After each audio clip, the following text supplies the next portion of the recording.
அனைவருக்கும் வணக்கம். என் லைஃப்பில் இந்த மாதிரி ஒரு பெயின்ஃபுல்லான ஒரு சுச்சுவேஷனை நான் ஃபேஸ் பண்ணதே கிடையாது. மனசு முழுக்க வலி வலி மட்டும்தான்.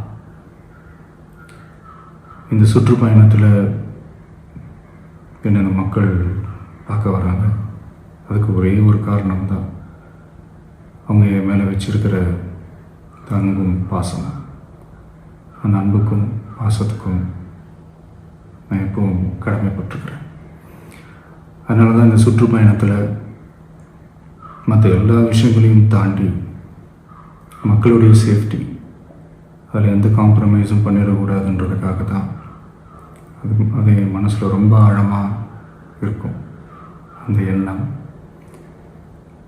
அதனால தான் இந்த அரசியல் காரணங்கள் எல்லாத்தையும் தவிர்த்துட்டு ஒதுக்கி வச்சுட்டு மக்களுடைய சேஃப்டி மட்டும் மைண்டில் வச்சுக்கிட்டு அதுக்கான இடங்களை சூஸ் பண்ணுறது, அதுக்கான இடங்களை பார்த்து பெர்மிஷன் கேட்குறது, போலீஸ் டிபார்ட்மெண்ட்டில் அதை ரிக்வெஸ்ட் பண்ணி கேட்போம்.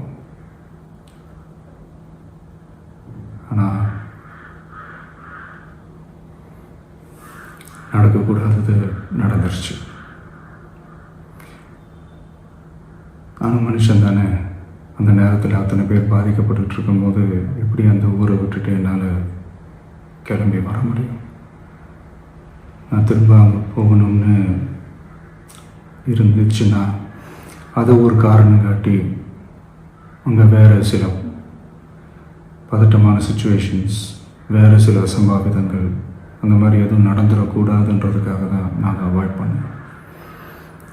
இந்த நேரத்தில் சொந்தங்களை இழந்து தவிக்கிற அத்தனை குடும்பங்களுக்கும் என்னுடைய ஆழ்ந்த இரங்கலை தெரிவிச்சுக்கிறேன். எனக்கு தெரியும், என்ன சொன்னாலும் இது ஈடேயாகாதுன்னு எனக்கு தெரியும்.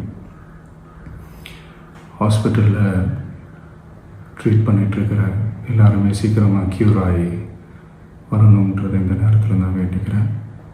கூடிய சீக்கிரமே உங்கள் எல்லாரையும் நான் சந்திக்கிறேன்.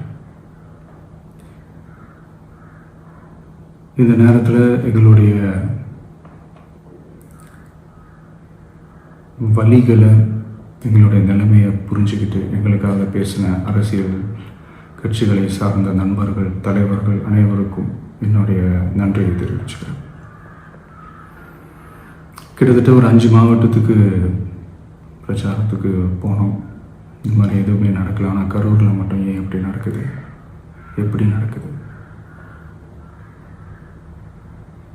மக்களுக்கு எல்லா உண்மையும் தெரியும்.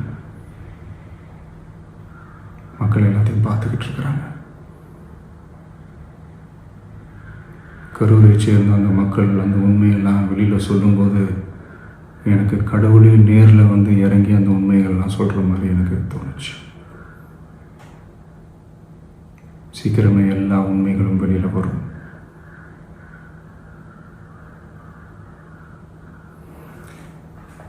எங்களுக்கு தரப்பட்ட இடத்துல நாங்கள் போய் அந்த ஸ்பாட்டில் நின்று நாங்கள் பேசிட்டு வந்தோம். அதை தாண்டி எந்த தவறும் எங்கள் சைடில் நாங்கள் எதுவுமே செய்யலை. பட் இருந்தாலும் எங்கள் கட்சியை சேர்ந்த நிர்வாகிகள், தோழர்கள் மேலே எஃப்ஐஆர், அது மட்டும் இல்லை சோஷியல் மீடியாவை சேர்ந்த நண்பர்கள், தோழர்கள் அவங்க மேலே எஃப்ஐஆர்லாம் போட்டு இப்போ பிடிச்சிக்கிட்டு இருக்கிறாங்க.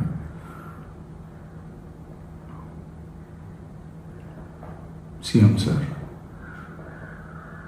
உங்களுக்கு ஏதாவது இந்த பழி வாங்கணும் அப்படின்ற எண்ணம் ஏதாவது இருந்துச்சுன்னா என்ன வேணாலும் பண்ணுங்க. அவங்க மேலே கை வைக்காதீங்க. நான் ஒன்று வீட்டில் இருப்பேன், இல்லை நான் ஆஃபீஸில் இருப்பேன். என்ன வேணாலும் செய்யுங்க. நண்பர்களே, தோழர்களே, நம்மளோட அரசியல் பயணம் இன்னும் ஸ்ட்ராங்காக, இன்னும் தைரியத்தோட கண்டினியூ ஆகும்.